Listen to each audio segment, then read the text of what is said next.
மாண்புமிகு எதிர்க்கட்சி தலைவர் திரு உதயநிதி ஸ்டாலின் அவர்கள்.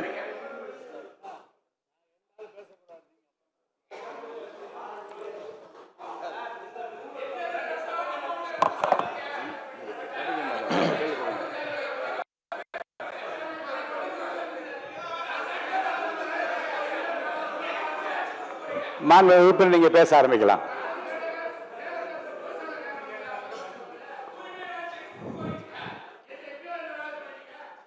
மாண்புமிகு பேரவைத் தலைவர் அவர்களே, புதுசா அமைஞ்சிருக்கக்கூடிய இந்த ஆட்சி மீது இன்னைக்கு நம்பிக்கை வாக்கெடுப்பு நடக்க போகுது. அதற்கு முன்பு வாக்கு எண்ணிக்கை தொடங்கி 10 நாட்களாக இன்னைக்கு வரைக்கும் இந்த ஆட்சியில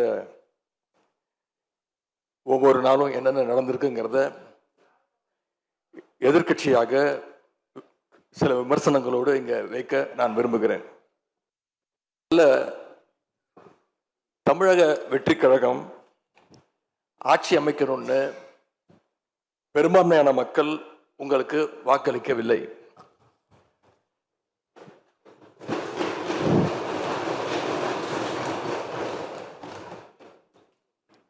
நடந்து முடிஞ்ச சட்டமன்ற தேர்தலில் பதிவாளர்கள் சுமார் 4,93,25,000 வாக்காளர்கள் வாக்களிச்சிருக்கிறாங்க. தற்போதைய ஆளுங்கட்சிக்கு வாக்களிச்சவங்களுடைய எண்ணிக்கை எவ்வளவு தெரியுமா? 1,72,26,000 தான். மீதம் இருக்கக்கூடிய சுமார் 3,21,00,000 பேரும் நம்பிக்கை கோருகின்ற இந்த கட்சிக்கு, உங்க கட்சிக்கு எதிராக வாக்களிச்சிருக்கிறாங்க என்பதை நீங்க புரிஞ்சுக்கணும். அதாவது கிட்டத்தட்ட 65% மக்களால நிராகரிக்கப்பட்ட ஒரு ஆட்சி மேல எங்களுக்கு மட்டும் இல்ல, உங்களுக்கு வாக்களிச்ச மக்களுக்கே கொஞ்சம் கொஞ்சமா நம்பிக்கை குறைஞ்சிட்டு வருது. அடுத்து மிக முக்கியமான ஒண்ணு நம்பர்ஸ், மெஜாரிட்டிக்கான நம்பர்ஸ். நம்முடைய சட்டமன்றம் 234 உறுப்பினர்களை கொண்டது. மேஜிக்கல் நம்பர்னு சொல்லுவாங்க. 118 உறுப்பினர்களை கொண்ட ஒரு கட்சியோ ஒரு கூட்டணியோ தான் ஆட்சிக்கு வர முடியும்.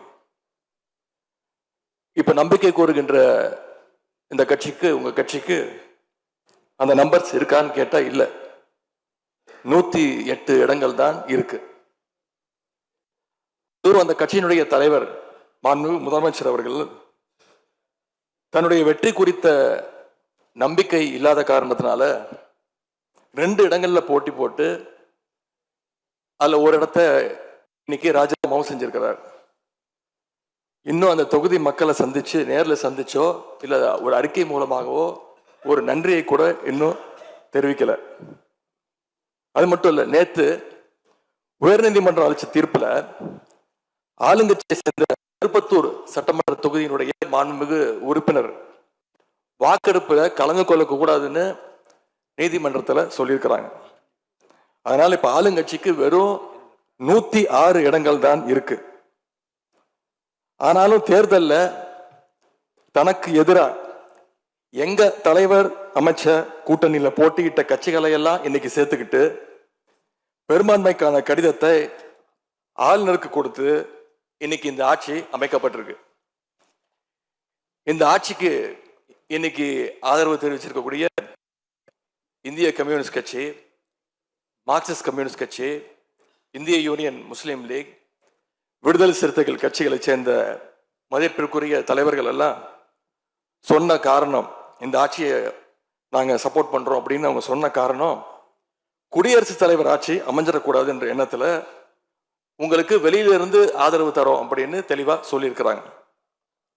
அதே நேரத்தில் இன்னொன்னு சொன்னாங்க, இப்பவும் அவங்க எங்க தலைவர் திராவிட முன்னேற்ற கழக கூட்டணியில தான் தொடருவோம்னு சொல்லியிருக்கிறாங்க.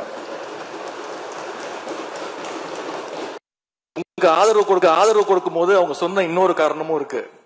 அதையும் நம்ம ஞாபகம் வச்சுக்கணும். மதச்சார்பற்ற ஆட்சி அமையணும்னு சொன்னாங்க.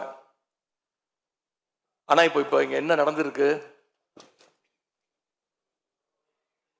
உங்க கொள்கை எதிரின்னு சொன்ன பாஜக தலைமையிலான என்டிஏ கூட்டணியில போட்டியிட்ட ஒரு சட்டமன்ற உறுப்பினரை அந்த கட்சி தலைவருக்கே தெரியாம, அந்த கட்சி தலைவருக்கு தெரியாம திருட்டுத்தனமாக இந்த ஆட்சிக்கு ஆதரவு தர வச்சிருந்தீங்க. இப்ப நான் சொல்றது ரொம்ப டீசென்டான வெர்ஷன். அந்த திருட்டுத்தனமான வார்த்தையை மட்டும் நிக்கிறேன். அந்த கட்சி தலைவருக்கே தெரியாம இந்த ஆட்சிக்கு ஆதரவு தர வச்சீங்க. இப்ப நான் சொல்றதுலாம் ரொம்ப டீசென்டான வெர்ஷன். அந்த கட்சி தலைவர் உட்காருங்க உட்காருங்க. உங்களை சொல்ல உங்களை சொல்ல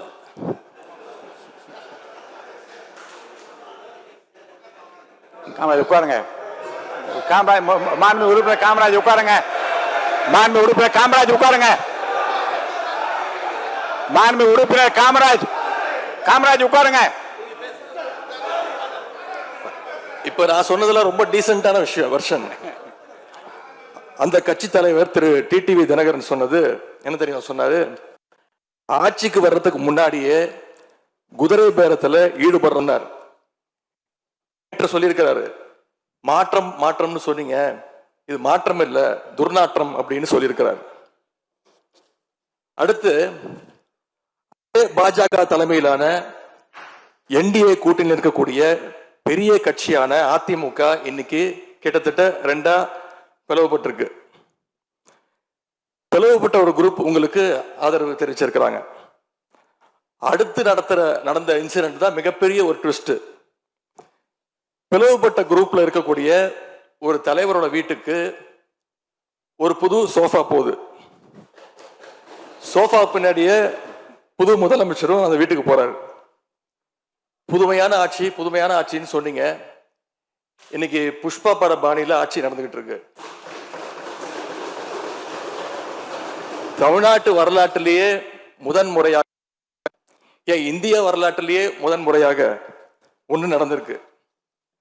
என்னன்னா, கட்சி தாவறதுக்கு முன்னாடியே அந்த குரூப் தலைவர் வீட்டுக்கு போய் இவ்வளவு ஓப்பனா அவங்களுக்கு இன்விடேஷன் கொடுத்ததை இதுவரைக்கும் இந்தியாவில் யாருமே பார்த்தது கிடையாது. இதை பார்த்துட்டு மக்கள் இன்னைக்கு என்ன தெரியுமா கேட்கிறாங்க? சேஞ்சுன்னு சொன்னீங்களே, இந்த சேஞ்சுக்கு பின்னாடி மிகப்பெரிய எக்ஸ்சேஞ்ச் இருக்கோ அப்படின்னு மக்கள் சந்தேகப்படுறாங்க. இப்படிப்பட்ட ரொம்ப புதுமையான வித்தியாசமான செயல்பாடுகளால நம்பிக்கை வாக்கெடுப்பு கோரும் முன்னே இந்த ஆட்சி அவங்களுக்கு வாக்களிச்ச மக்களுடைய நம்பிக்கையை இழந்துருச்சு. இவங்களுக்காக ஆதரவு கொடுத்த எங்க தோழமை இயக்கங்களுடைய நம்பிக்கையையும் கொஞ்சம் கொஞ்சமா சிதைச்சுக்கிட்டு இருக்கு. தேர்தல் நேரத்தில் ஊழல் சக்தின்னு சொன்னீங்க. ஆனா இன்னைக்கு சோசியல் மீடியால மக்கள் உங்களை பார்த்து கேள்வி கேட்க ஆரம்பிச்சிட்டாங்க. என்ன கேட்கிறாங்க தெரியுமா? அந்த ஊழல் சக்தியோடு சேர்ந்து இருக்கக்கூடிய ஆளுங்கட்சிய இப்ப என்ன சக்தின்னு கூப்பிட போறாங்க. கிளீன் கவர்மெண்ட் சொன்னாங்க. இதுதான் உங்க கிளீன் கவர்மெண்ட்டுடைய லட்சணமானு மக்கள் கேட்க ஆரம்பிச்சிட்டாங்க. இப்படி நீங்க கூவத்தூரையும் மிஞ்சுற அளவுக்கு அடிக்கிற கூத்த பார்க்கும் போது இந்த அரசு எத்தனை நாளைக்கு நீடிக்க போகுதுன்னு மக்களுக்கு அந்த சந்தேகம் வர ஆரம்பிச்சிருச்சு. முதல் கோணலே முற்றிலும் கோணல்ன்ற மாதிரி உங்க நடவடிக்கை எல்லாமே இன்னைக்கு மீம் கண்டென்ட்டா மாறிடுச்சு. மாண்பு முதலமைச்சர் அவர்கள் தன்னுடைய தேர்தல் பிரச்சாரத்தில் பெயர் சொல்லக்கூட தயங்கிய அந்த மற்றும் சிலர் கட்சியிலிருந்து ஒரு சிலரை நேற்று சந்திச்சிருக்கிறார்.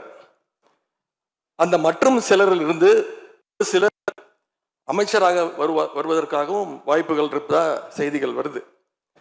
அந்த வருங்கால மற்றும் சிலர் மாண்புகளுக்கு எங்களுடைய அட்வான்ஸ் வாழ்த்துக்கள்.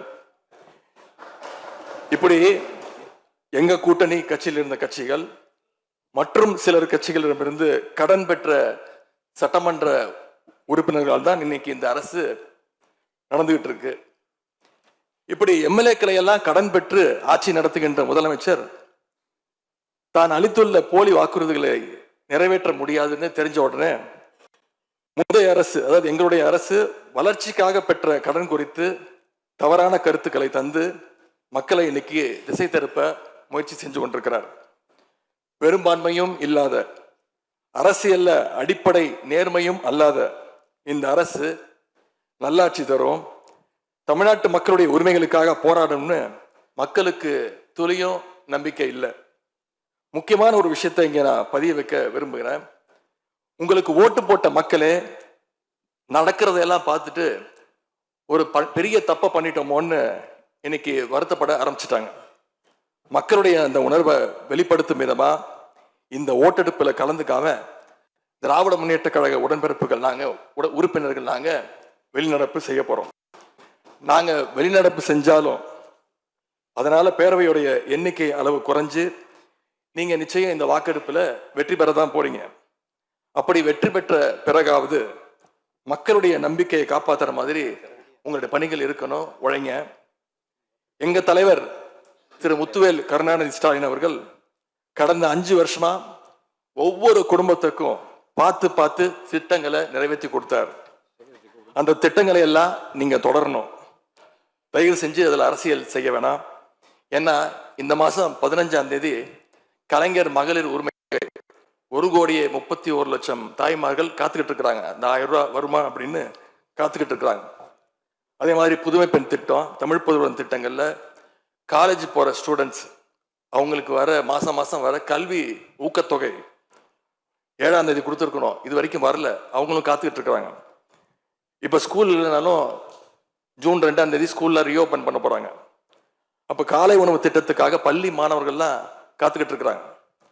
இப்படி பல்வேறு திட்டங்கள், நான் முதல்வன் திட்டம், தாய் மாணவர், அன்பு கரங்கள்னு பல்வேறு திட்டங்களுடைய பயனாளிகள்லாம் ஆவலோடு காத்துக்கிட்டு இருக்காங்க. இந்த அரசு என்ன செய்ய போகுதுன்னு காத்துக்கிட்டு இருக்கிறாங்க. அதனால நான் உங்ககிட்ட கேட்டுக்கொள்றது, மாண்புமிகு முதலமைச்சர் அவர்கள் பதவியேற்றதும் தன்னுடைய முதல் உரையில அவகாசம் வேணும்னு கேட்டீங்க. நிச்சயம் அவகாசம் எடுத்துக்கோங்க. ஆனா காத்துக்கிட்டு இருக்க அத்தனை பேரையும் ரொம்ப காலம் காக்க வச்சிடாதீங்க. அது மட்டும் இல்ல, தேர்தலுக்கு முன்னாடி பல கவர்ச்சியான வாக்குறுதிகளையும் நீங்க கொடுத்திருக்கிறீங்க. மக்கள் அதுவும் ஞாபகம் வச்சிருக்கிறாங்க. மகளிருக்கு மாசம் 2,500 ரூபாய், ஆண்டுக்கு 6 சிலிண்டர், தங்க செயின், மோதிரம், பட்டுப்புடவை, வேலையில்லா இளைஞர்களுக்கு உதவித்தொகைன்னு அந்த லிஸ்டும் நீண்டுட்டே இருக்கு. பெரிய லிஸ்ட் தான். அதுல ஒரு சில வாக்குறுதிகளாவது முதல் கையெழுத்துல நீங்க நிறைவேற்றுவீங்கன்னு மக்கள் எதிர்பார்த்தாங்க. நீங்க வாக்குறுதிகளை சொல்லும் போது நடைமுறைக்கு சாத்தியமானதை மட்டும்தான் சொல்றேன்னு எல்லா கூட்டத்திலையும் திரும்ப திரும்ப சொல்லியிருக்கிறீங்க. எனவே அதை விரைந்து செஞ்சு காட்டுங்க. இந்த நேரத்தில் எங்க திராவிட மாடல் ஆட்சியை பத்தி நான் ஒன்னே ஒன்று மட்டும் குறிப்பிட விரும்புறேன். நாங்க ஆட்சிக்கு வரும்போது 2021 கடுமையான கோவிட் பெருந்தொற்று காலம், செகண்ட் வேவ். அப்ப மாநிலத்துடைய பொருளாதார வளர்ச்சி எவ்வளவு தெரியுமா? வெறும் 0.7%. அந்த நிலையிலையும் எங்க தலைவர், எங்க முதலமைச்சர் அப்போ முதல் கையெழுத்திலேயே மகளிருக்கு விடியல் பயண திட்டத்தை கொடுத்தார். முதல் நாளே எல்லா குடும்பங்களுக்கும் 4,000 ரூபாய் லாக்டவுன் உதவித்தொகையை எங்க முதலமைச்சர் கொடுத்தார். ஆவின் பால் விலை குறைப்பு, இப்படி முதல் நாளே 5 கோப்புகள்ல கையெழுத்து போட்டார். ஒரே மாசத்துல தேர்தல் அறிக்கையில சொன்ன மாதிரி பெட்ரோல் விலைய லிட்டருக்கு 3 ரூபாய் குறைப்பதற்கான உத்தரவையும் எங்க முதலமைச்சர் போட்டார். இப்படி கடுமையா உழைச்சதுனால இன்னைக்கு 5 ஆண்டு முடிவில் இந்தியாவிலேயே பொருளாதார வளர்ச்சியில நம்பர் 1 மாநிலமாக இன்னைக்கு தமிழ்நாட்டை எங்களுடைய தலைவர் மாத்தி காட்டியிருக்கிறார். நாங்க நம்பர் 1 மாநிலமா மாத்திட்டு தான் போயிருக்கோம். உங்க ஆட்சியை பொறுத்த வரைக்கும் வெறும் இன்ஸ்டாகிராம்ல ரீல்ஸ் ஆட்சியா இல்லாம ரியல் ஆட்சியா நடத்துங்க. அது மட்டும்தான் மக்களுடைய கோரிக்கை. எங்களுடைய தலைவர், திராவிட முன்னேற்ற கழகத்துடைய தலைவர் முத்துவேல் கருணாநிதி ஸ்டாலின் அவருடைய கட்டளையின்படி நீங்க ஆட்சியை தொடர நாங்க தடையா இருக்க விரும்பல. அந்த வகையில பேரவையிலிருந்து நாங்க வெளிநடப்பு செய்யறோம். நன்றி, வணக்கம்.